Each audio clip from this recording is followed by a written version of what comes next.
네, 감사합니다. 자, 우리 매주 화요일마다 주기도문을 통해서 우리가 특별한 말씀의 은혜를 같이 나누고 있는데요. 오늘은 이제 네 번째 시간입니다. 주기도문 4강. 먼저 우리 본문 말씀 같이 우리 교독하고 말씀 같이 나누고 하겠습니다. 마태복음 6장 9절부터 13절까지 말씀 우리 함께 교독하시겠습니다. 그러므로 너희는 이렇게 기도하라. 하늘에 계신 우리 아버지여, 이름이 거룩히 여김을 받으시오며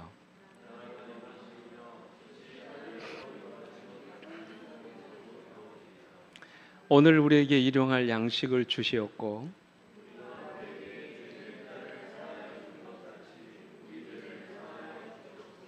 같이 읽습니다. 시작. 우리를 시험에 들게 하지 마시옵고 다만 악에서 구하시옵소서. 나라와 권세와 영광이 아버지께 영원히 있사옵나이다. 아멘. 아멘. 자, 첫날 우리는 이 주기도문을 말씀을 통해서 하늘에 계신 우리 아버지여 우리 함께 나눴습니다. 이것은 우리가 기도하는 기도의 대상이 누군지를 말씀하는 것이라고 말씀드렸습니다. 그러니까 기도는 우리가 알지 못하는 미지의 신이나 자기 자신에게 하는 넋두리 고백이 아니라 하늘에 계신 우리 누구에게요? 아버지에게 하는 것이라고 제가 말씀을 드렸습니다. 그래서 우리가 하나님께 기도할 때마다 하나님을 우리의 누구로 믿고 아버지로 믿고 그렇게 기도해야 된다 말씀을 드렸습니다. 자, 그리고 지난 시간에 우리는 주기도문을 통해서 하나님의 이름이 거룩히 여김을 받으시도록 기도해야 된다 그랬어요. 이게 무슨 의미라고 그랬습니까? 하나님이 우리가 드리는 기도를 통해서 영광을 받으실 뿐만 아니라 기도하는 우리의 뭐를 통하여 삶을 통해서 우리 하나님이 거룩히 여김을 받으시도록 우리가 그렇게 기도해야 된다고 말씀을 드렸습니다. 뿐만 아니라 이 땅의 모든 사람들이 우리가 믿는 하나님의 이름을 높이고 그분께 영광을 돌리며 살도록 우리가 그렇게 기도하는 것이라고 말씀을 드렸습니다. 자, 그리고 이제 오늘 세 번째 시간으로요, 나라가 임하시오며 라는 말씀을 좀 같이 나누도록 하겠습니다. 이 의미가 뭘까요? 이 나라는 누구의 나라입니까? 누구의 나라예요? 우리 나라입니까? 어느 나라입니까? 하나님의 나라지요. 그죠? 임한다는 말이 무슨 뜻입니까? 임하시오며, 임한다는 말이 무슨 뜻이에요? 이 말을 에르코마이라고 하는데 영어로는 come입니다.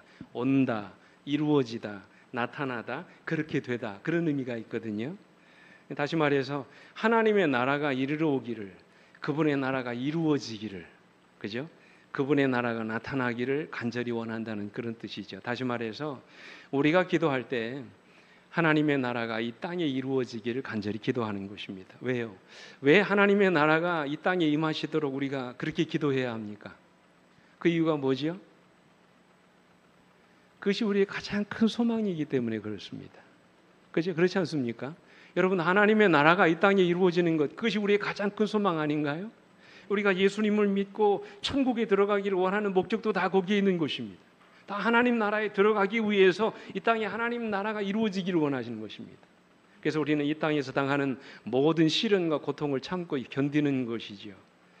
다시 말해서 하나님의 나라야말로 우리가 꿈꾸는 가장 확실한 뭐예요? 소망이 되기 때문에 그렇습니다. 그래서 우리는 날마다 기도할 때마다 자, 어떤 나라가 임하시도록? 하나님의 나라가 이 땅에서 이루어지도록 그렇게 기도하셔야 돼요. 여러분 잘 아시는 아파치라고 하는 부족 아시죠? 미국의 서부 개척사에 가장 영명스러웠던 이 부족. 그래서 미국 사람들이 이 서부를 개척할 때 가장 치열한 전쟁을 치렀던 부족이 아파치라고 하는 부족이었습니다. 옛날에 영화에 돼 가지고 이렇게 많이 이렇게 알려진 그런 부족입니다만, 이 아파치 부족에게는 다른 부족들에게는 없는 전통이 있다고 그럽니다. 그 전통이 뭔지 아세요? 그것은 추장의 직분이 결코 세습되지 않는다는 거예요. 그러니까 그 부족 가운데 가장 강한 사람이 부족의 추장이 된다는 것입니다. 한 번은 어느 추장이 이제 나이가 많아서 추장직을 물려주게 됐습니다. 그를 이어서 추장직에 오르고 싶어하는 여러 후보자들이 나왔습니다. 그 중에 강한 사람을 추장으로 세우기 위해서 여러 가지 시험이 이제 그들에게 이르러 왔습니다. 말타기, 창 던지기, 활쏘기 시합이 이루어졌습니다. 이제 많은 후보자들 가운데 3명으로 추려지게 됐습니다. 이제 최종적으로 그들 가운데 한 사람을 추장으로 뽑기 위해서 마지막 시합이 그들에게 벌어졌습니다. 추장은 저 멀리 보이는 산을 가리키면서 말했습니다. 이제부터 너희는 저 산꼭대기에 올라갔다 내려와라. 그리고 내려올 때는 너희가 정상까지 올라갔다는 증표를 하나씩 가지고 와라 그랬어요. 그래서 그 산은 대단히 가파르고 험한 산이었습니다. 아무도 올라가 본 적이 없는 아주 험한 산이었습니다. 그러나 세 사람은 추장이 되겠다는 일념으로 죽을 각오를 하고 이제 산꼭대기까지 올라갔다 내려왔습니다. 이제 부족들 앞에서 자기들이 가져온 증표를 보일 차례가 됐습니다. 첫째 사람이 이야기합니다. 그는 산꼭대기에서만 자라는 특별한 풀을 가지고 왔다고 자랑을 했습니다. 산꼭대기에 갔더니 이런 특별한 풀이 자라고 있었습니다 하면서 자기가 채취해온 풀을 내보였습니다. 두 번째 사람은 그 손에 아주 신비한 돌멩이 하나를 주워 가지고 왔습니다. 산꼭대기에는 이렇게 매끈매끈하고 신비하게 생긴 돌이 널려 있었습니다. 그냥 자랑하는 것이에요. 그러나 셋째 사람의 손에는 아무것도 들려있지 않았습니다. 그래서 나이 많은 추장이 물었습니다. 아니, 너는 산꼭대기에 올라갔다 온 증표를 하나씩 가져오라고 하는 내 말을 듣지 못했느냐? 물었어요. 그때 셋째 사람이 이렇게 대답을 했다고 합니다. 아닙니다. 저도 분명히 그 말씀을 들었습니다. 저는 산꼭대기에 올라가서 우리 마을의 반대 방향을 내려다보았습니다. 멀리 아주 크고도 아름다운 강물이 도도히 흐르고 있었습니다. 그 주변의 땅은 너무나도 비옥했습니다. 그곳을 바라보면서 저는 생각했습니다. 우리 부족의 거주지를 즉시 그곳으로 옮겨야 되겠다고 말입니다. 그래서 저는 산꼭대기에 올라간 증표로서 그 비옥한 땅을 제 마음에 품고 돌아왔습니다. 이런 말을 했다는 거예요. 이 소리를 들은 추장은 즉시로 모든 사람 앞에서 이렇게 선언을 했습니다. 나 다음의 추장은 바로 너다. 이렇게 이야기했다는 거예요. 왜 그렇습니까? 미래를 바라볼 줄 아는 사람, 그죠? 마음에 품은 소망을 안고 살아갈 줄 아는 사람, 그런 사람이 부족의 추장으로서 자격이 있다고 생각했기 때문에 그렇습니다. 저는 우리도 마찬가지라고 생각합니다. 미래를 바라볼 줄 아는 사람, 하나님의 나라에 대한 소망을 마음에 품고 살아가는 사람들만이 이 험난한 세상에서 마침내 하늘에 들어갈 자격을 얻게 될 것입니다. 그래서 우리에게는 하나님의 나라가 임하시도록 날마다 뭐하라고요? 기도하라고 말씀을 하시는 거예요. 그래서 흔히들 나라가 임하시오며라는 이 내용을 주기도문의 핵심이라고 얘기합니다. 그 기도가 주기도문의 가장 중심이 되는 주제라고 말씀하셨어요. 그 이유는 우리 주님이 세상에 오신 목적이 바로 뭡니까? 하나님의 나라를 세우기 위한 것이었기 때문에 그렇습니다. 그래서 주님의 사역을 시작하면서 제일 먼저 하신 말씀이 뭐였습니까? 회개하라, 천국이 가까웠느니라, 그 말씀이었어요. 그리고 주님이 이 땅에서 당신의 사역을 마치시고 승천하시기 직전에 제자들과 함께 40일 동안 나누신 말씀의 주제도 역시 하나님 나라의 일에 관한 것이었습니다. 그러므로 주님은 하나님의 나라를 위해서 오셨고 하나님의 나라를 위해서 사역을 하셨으며, 그리고 마침내 주님은 하나님의 나라를 준비하시기 위해서 이 세상을 떠나가셨어요. 그런 의미에서 하나님의 나라가 주기도문의 가장 중요한 중심 주제가 되는 것은 당연한 일입니다. 성경의 모든 핵심 주제가 뭐라고요? 하나님의 나라입니다. 주님이 이 땅에서 하신 사역의 중심이 뭐라고요? 하나님의 나라입니다. 이 주기도문의 핵심도 역시 뭐라고요? 하나님의 나라에 관한 것입니다. 자, 그래서 우리가 기도할 때마다 하나님의 나라가 임하시도록 기도하라는 것입니다. 그것이 우리의 가장 중요한 기도의 제목이 되어야 한다고 말씀을 하십니다. 자, 그렇다면 우리가 어떻게 하나님의 나라가 임하시도록 그렇게 기도할 수 있을까요? 우리가 어떻게 하면 하나님의 나라가 이 땅에서 이루어지게 해달라고 그렇게 하나님께 기도드릴 수 있을까요? 첫째로 하나님의 나라가 임하도록 기도하려면 첫째로 우리의 마음 가운데 하나님의 나라에 대한 확신이 있어야 합니다. 여러분, 그래야 기도하지 않겠습니까? 우리 마음속에 하나님의 나라가 임하실 것에 대한 믿음이 있을 때 우리는 그 나라를 위해서 기도할 수 있는 것이죠. 하나님 나라에 대한 확신이 없는데 우리가 어떻게 그 나라를 위해서 기도할 수 있겠습니까? 그러므로 우리가 하나님 나라가 임하시도록 기도하려면 어떻게 해야 된다고요? 하나님 나라에 대한 뭐가 있어야 돼요? 확신이 있어야 돼요. 오늘 여러분에게 묻겠습니다. 여러분은 하나님 나라에 대한 확신이 있으십니까? 이제 머지않은 날 주님이 이 땅에 재림하시고 그 주님이 이 땅에 오실 때 이 나라에, 이 땅에 하나님의 나라가 이루어질 것을 여러분 믿으십니까? 네, 우리는 그렇게 믿습니다. 근데 여러분, 지난 2022년도에 미국의 갤럽이라고 하는 조사기관에서 8월부터 10월까지 3개월에 걸쳐서 미국을 비롯해서 전 세계 65개국에 있는 성인들을 대상으로 물었답니다. 그것은 사후 세계와 천국의 실제를 믿는가라고 하는 그런 질문이었습니다. 근데 여러분, 그 질문에 대해서 무려 57%가 나는 믿는다고 대답을 했습니다. 그리고 23%는 나는 안 믿는다. 그리고 15%는 확실히 모르겠다. 확실치가 않다. 그리고 마지막 4%는 잘 모르겠다. 그렇게 대답을 했다는 것입니다. 근데 여러분, 더 놀라운 사실은 같은 기간에 이 한국의 갤럽 조사 기관에서 우리 한국인들을 대상으로 똑같은 질문을 했습니다. 한국의 19살에서 79세 성인들 남녀를 대상으로 1035명을 추려가지고 사후세계와 천국의 실제를 묻는 그 질문을 드렸더니 응답자의 몇 %요? 30%가 나는 믿는다 대답을 했습니다. 근데 놀라운 사실은 무려 절반이 안 믿는다고 얘기하더라는 것이에요. 그리고 18%는 확실치 않다. 그리고 2%는 잘 모르겠다고 대답을 했다는 것입니다. 우리나라 사람들 중에 이 사후 세계와 천국의 실제를 믿는 사람들이 전 세계 사람들의 평균치를 크게 밑돌고 있다는 사실이에요. 그만큼 우리나라 사람들이 뭐를 믿지 않아요? 사후 세계나 천국을 믿지 않는다는 것입니다. 오늘 여러분은 정말 믿으십니까? 근데 우리 주님 분명히 말씀하셨죠. 요한복음 14장 1절로 3절에 너희는 마음에 근심하지 말라. 하나님을 믿으니 또 나를 믿으라. 내 아버지 집에 거할 곳이 많도다. 그렇지 않으면 너에게 일렀으리라. 내가 너희를 위하여 뭐를 예비한다고요? 거처.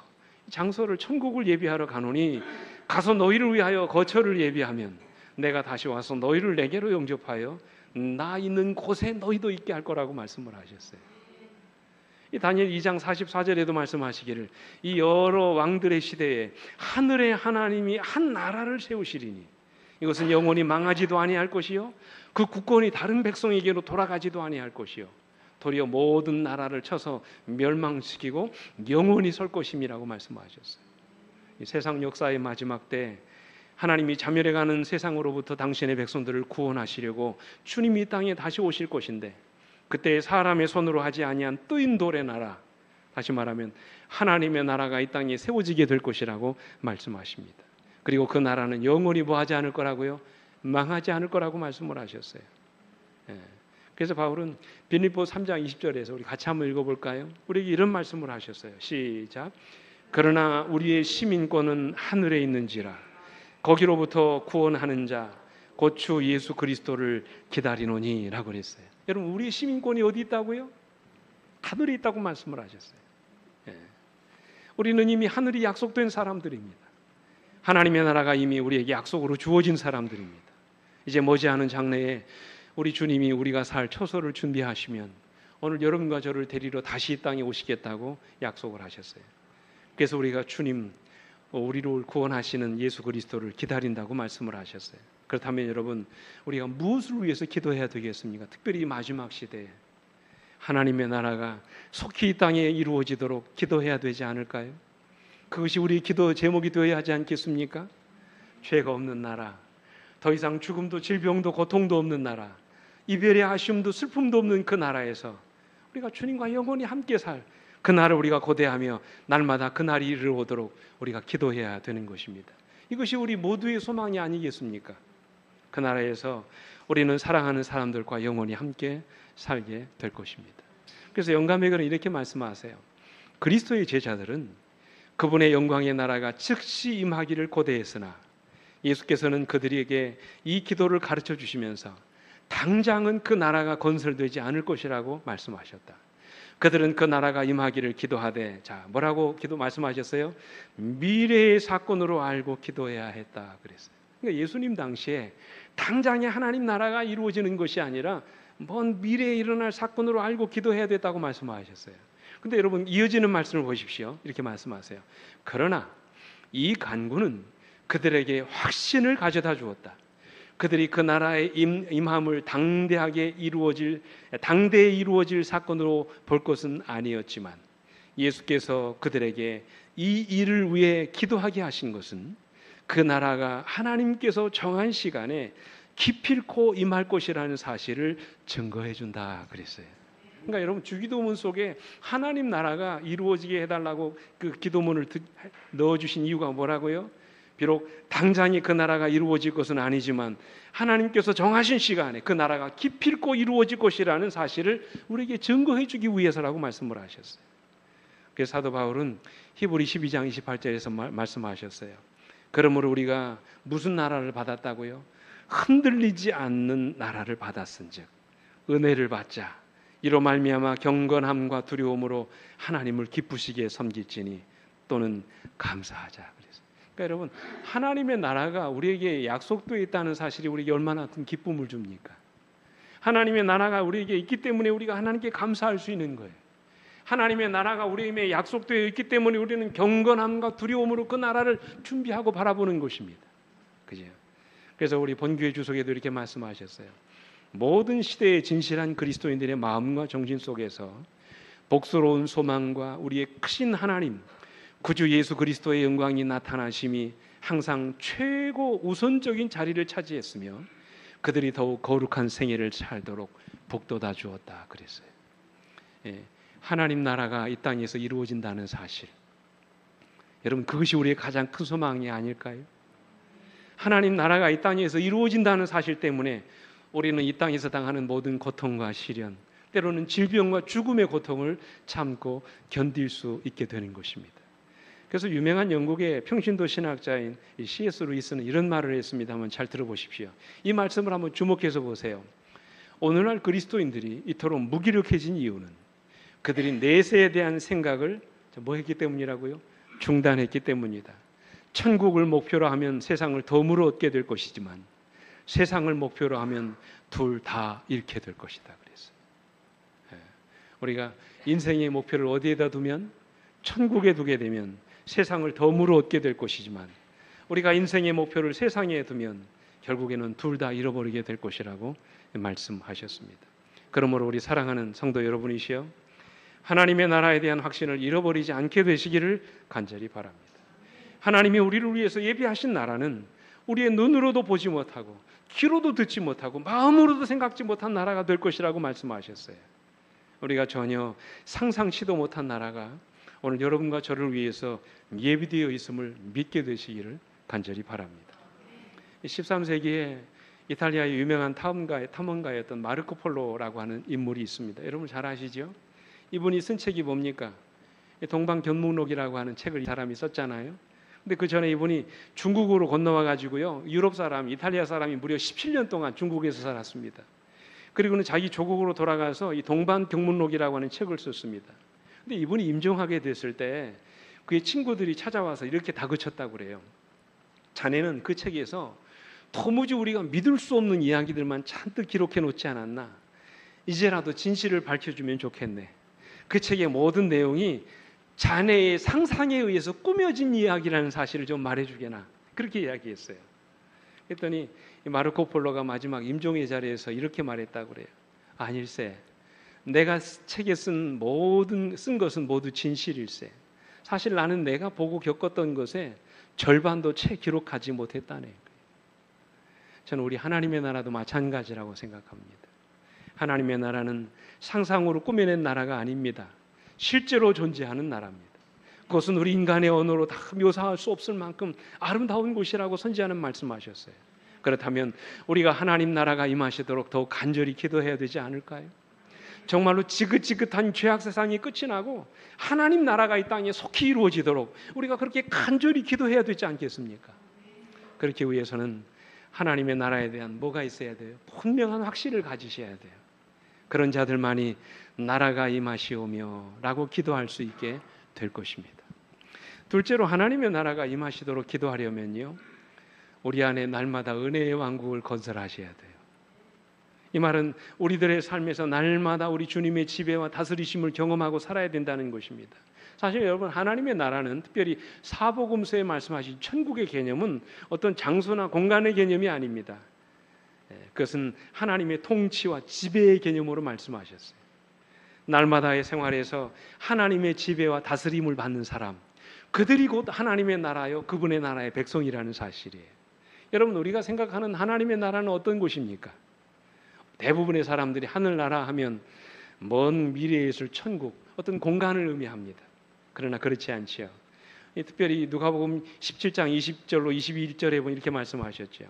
바리새인들이 하나님의 나라가 어느 때에 임하나이까 묻거늘 예수께서 대답하여 이르시되, 보세요, 하나님의 나라는 어떻게 임하는 것이 아니라고요? 볼 수 있게 임하는 것이 아니요, 또 여기 있다 저기 있다고도 못하리니 하나님 나라는 누구 안에 있느니라? 오늘 우리 안에 있다고 말씀. 이게 무슨 말입니까? 보이는 것이 아니라는 거예요. 특별히 이 누가복음 10장에 말씀하신 이 하나님의 나라, 천국은 어디에 있다고 말씀하셨습니까? 우리 마음속에 있다고 말씀하세요. 다시 말하면 우리가 예수 그리스도를 개인의 구주로 영접하고, 그죠? 그분의 지배와 다스림을 받기 시작하는 순간 우리 마음에 하나님의 뭐가 시작되는 거예요? 나라가 시작되는 것이라고 말씀을 하셨어요. 물론 여러분, 우리는 주님께서 다시 오시는 재림의 날에 구원받은 성도들이 가게 될 영광의 나라가 있다는 사실을 추호도 의심하지 않습니다. 그러나 사복음서에서 주님이 말씀하신 하나님의 나라는 우리가 생각하는 것처럼 그렇게 미래적인 의미에서만 그 천국을 의미하는 것이 아니라는 사실이에요.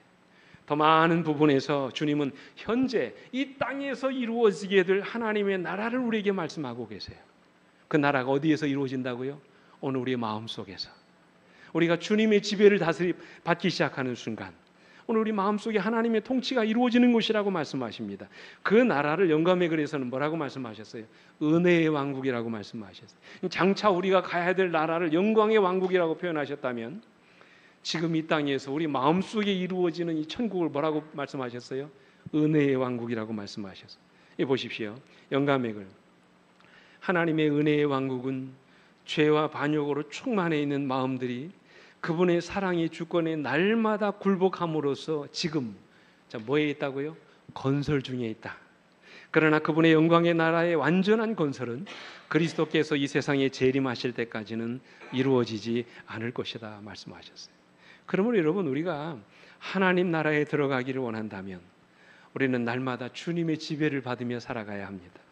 우리의 못난 자아를 죽이고 우리 안에 주님이 사시는 경험을 하고 살아가야 합니다. 다시 말해서 우리 마음에 하나님의 나라, 다시 말하면 주님의 지배를 받는 사람만이 장차 하나님의 나라에 들어갈 수 있게 되는 것이라고 말씀하시는 것이에요. 그죠? 그러므로 하나님의 나라는 하나님의 지배를 받는 것을 의미합니다. 어둠의 세력이 지배하는 곳이 아니라 빛의 근원이신 주님의 지배를 받는 장소가 바로 하나님의 나라입니다. 그러므로 여러분, 나라가 임하시오며 라고 하는 기도는요, 어떤 의미를 담고 있습니까? 오늘도 내 삶을 누가 지배하기를 원한다는 말이에요? 주님이 지배하기를 원하신다는 그런 말씀이에요. 오늘도 나의 삶을 내가 지배하는 것이 아니라 하나님이 내 삶을 지배하는 삶을 살게 해달라는 그런 기도인 것입니다.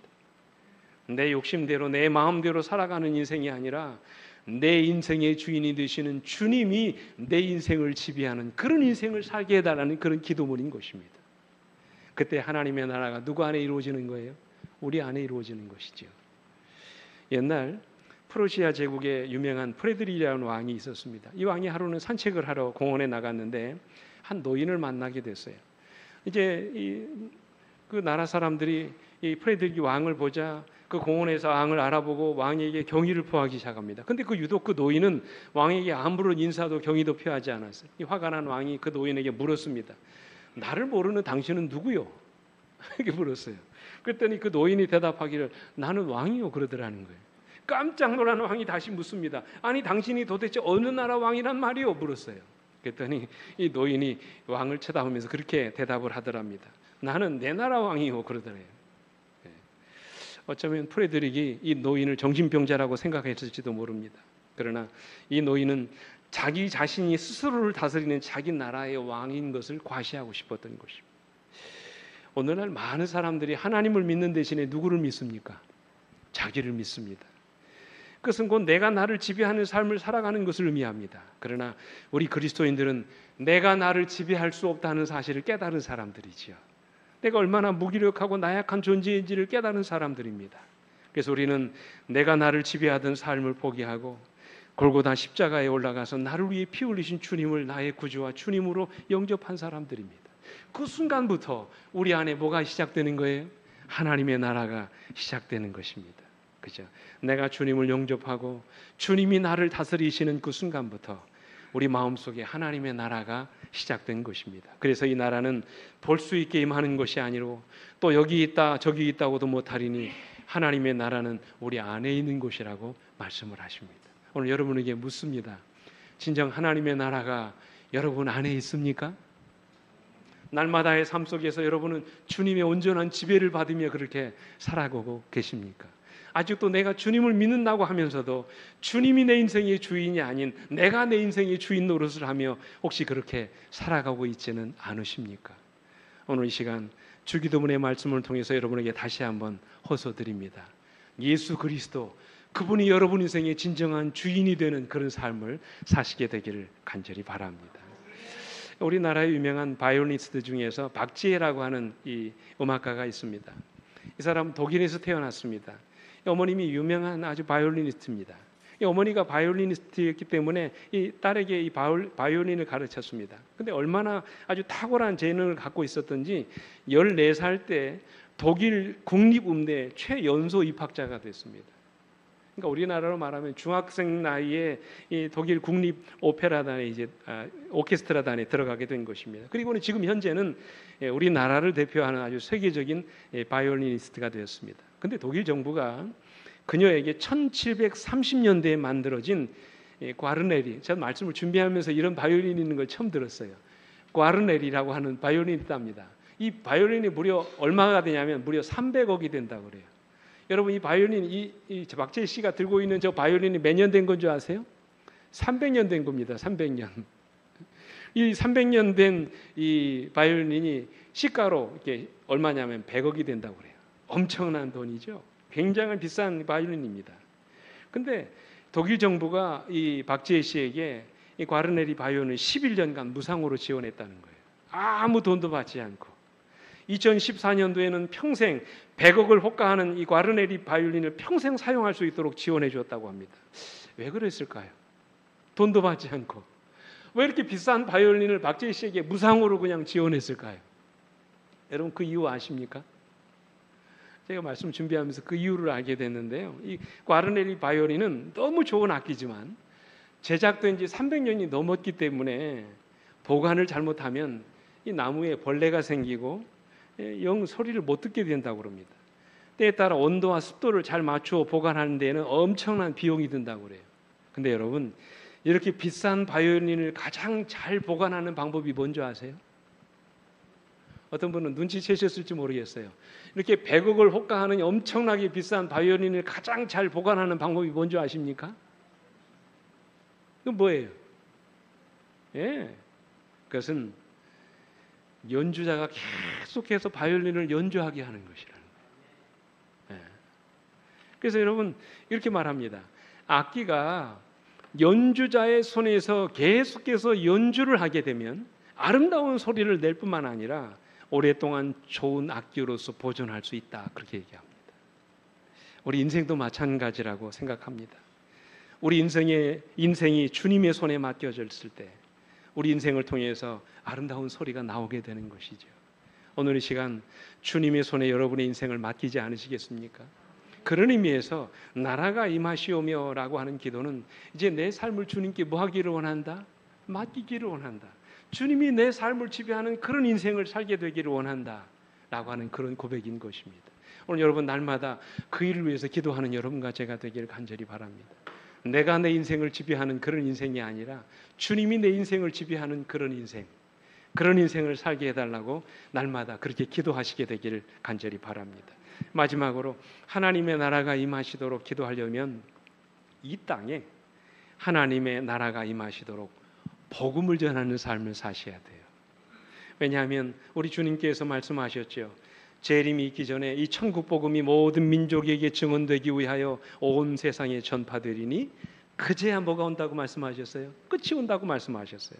그러면 여러분 하루속히 이 땅에 하나님의 나라가 이 땅에서 이루어지기를 원하면 우리는 반드시 뭐를 전해야 합니까? 복음을 전하는 삶을 살아야 된다는 것이지요. 제 말이 아니라 영감에 그래서 말씀하셨어요. 그분의 은혜의 기쁜 소식이 온 세상에 전파되기 전에는 그분의 나라가 임하지 않을 것이다.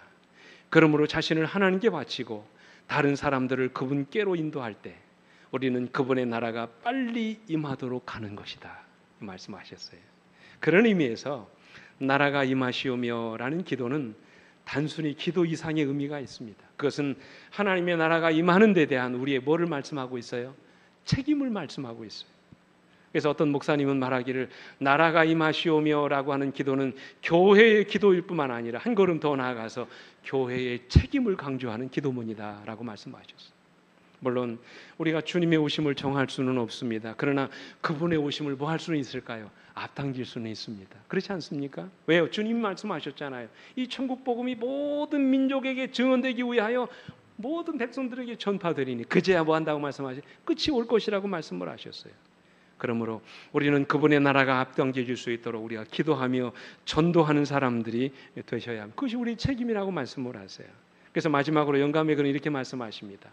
오직 내가 여기 있나이다 나를 보내소서라고 말하면서 안 보이는 눈을 뜨게 하고 사람들로 하여금 어둠에서 빛으로 사단의 권세에서 하나님께로 돌아가게 하고 죄사함과 거룩게 된 무리 가운데서 기업을 얻게 하기 위하여 그분의 사업에 투신하는 사람들, 이들만이 나라가 임하시오며 하고 진실하게 기도하게 된다 그랬어요. 한 이야기만 드리고 이제 말씀 마치겠습니다. 혹시 여러분 애슐리 스미스라고 하는 여인을 아십니까? 제가 예전에 아마 아침 그 밴드에다가 올린 이야기 중에 하나라고 생각되는데, 이분이 법정 총기 난사 살인범에게 7시간 동안 인질로 붙잡혔다가 살아난 여인입니다. 이분이 경찰에 신고를 받고 범인을 이제 마지막으로 투항하게 해가지고 경찰에 자수하게 한 그 장본인인데, 이 사람이 이 사건이 있은 다음에 미국 언론으로부터 아주 영웅시되었던 그런 여인입니다. 이 사건으로 그녀는 $60,000의 신고 보상금을 받는 것은 물론 출판사 4곳으로부터 출판 계약 제한을 받고요, 영화 제작 제의까지 받는 등 이 흑인 브라이언 니콜스라고 하는 이 흑인 살인범을 만남으로 인해서 그의 인생이 완전히 달라져 버렸어요. 그래서 이 사람이 그 사건이 있은 다음에 쓴 책이 뭐냐면 기적을 믿나요라고 하는 책입니다. 혹시 나중에 한번 여러분 이 책을 보십시오. 근데 여인은요 대단히 불우한 그 과거가 있었던 그런 여인이었어요. 이분이 10대 때 이 여인이 상점에서 물건을 훔쳐가지고 1년 동안 보호관찰을 받았던 그런 소년범이었습니다. 또 음주운전과 가속을 저질렀어요. 폭행 사건에 연루돼가지고 잠깐 동안 경찰서에 들락거렸습니다. 그리고 3년 전 남편의 흉기에 찔려서 숨지는 것을 지켜봐야 했던 참 기구한 운명의 여인이었습니다. 여러분 이쯤 되면 웬만한 여자 같으면 자기 삶에 회의를 느끼고 절망에 빠져서 그저 하루하루 비참한 인생을 살았을 그런 여인이었습니다. 근데 이 여인이 절망의 형편 가운데 살면서 어느 날 주님을 만납니다. 이 여인이 예수님을 만난 다음에 완전히 변화된 인생을 살아요. 비록 5살 난 딸을 데리고 사는 가난한 여인이었지만 하루하루 정말로 최선을 다해서 살았습니다. 근데 어느 날 이 여인이 새벽 2시에 상점을 나갔다가 귀가 집으로 돌아오던 도중에 아파트 주차장에서 애틀란타 법정에서 총으로 판사와 여성 보안관 4명을 살해하고 달아난 브라이언 니콜스라고 하는 살인범에게 붙잡히게 됩니다. 주차장에서. 그녀는 니콜스에게 테이프로 묶여가지고 화장실 욕조에 처박혀가지고 그야말로 죽을 위기에 놓이게 됐습니다. 근데 그 가운데서도 이 여인이 평정심을 잃지 않았대요. 처음에는 범인에게 살려달라고 애원도 해보았지만 죽을 것 같아서 자신의 모든 문제를 하나님께 맡겼다고 합니다. 그리고 나서 그 마음속에 든 생각이 뭐냐면 이왕에 죽을 바에는 내가 마지막으로 범인에게 뭐 해야 되겠다? 전도라도 한번 하고 죽어야 되겠다. 이런 생각을 했다는 거예요. 그리고 그랬더니 마음이 오히려 편안해지더라는 것이에요. 하나님이 주시는 지혜대로 최근에 자기가 읽던 릭 워렌 목사님이 지었던 목적이 이끄는 삶이라는 그 책을 꺼내왔습니다. 그리고 33장에 나와 있는 진실한 종의 행동이라고 하는 지침을 읽어주었습니다. 그리고 범인에게 호소했습니다. 자신이 죽으면 5살 난 딸이 부모 없이 자라게 되는 것을 좀 그렇게 되는 일이 없게 해달라고 호소합니다. 그리고는 니콜스가 자신을 인질로 삼은 것도 하나님의 섭리이고 살인하게 된 것도 교도소에 있는 죄수들에게 전도하라는 하나님의 뜻일지 모른다고 설득하기 시작했습니다. 이렇게 인생을 이렇게 불행하게 마치지 말고 지금이라도 하나님을 만나서 새로운 인생을 살라고 그렇게 호소합니다.